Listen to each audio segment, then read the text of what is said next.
kailan po natin inaasahan na maidiretso sa Senate kung mai-impeach nga po si VP Sara? Well, perhaps we can give 1 week or a little more than 1 week para matalakay ng House Plenary yung issue, para matalakay yung report and recommendation ng committee.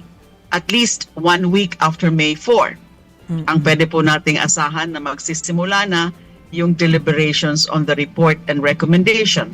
And pwede yung 1 araw lang yan, pwedeng 2 araw, pwedeng 3 araw. Depende sa kung gaano karami ang mag-i-interpellate o mag-participate sa discussions, sa deliberations, sa plenary. Then, magbubutuhan na rin po ang plenary at pag makuha nga po yung required votes, ay ididiretso po kaagad yan sa Senado.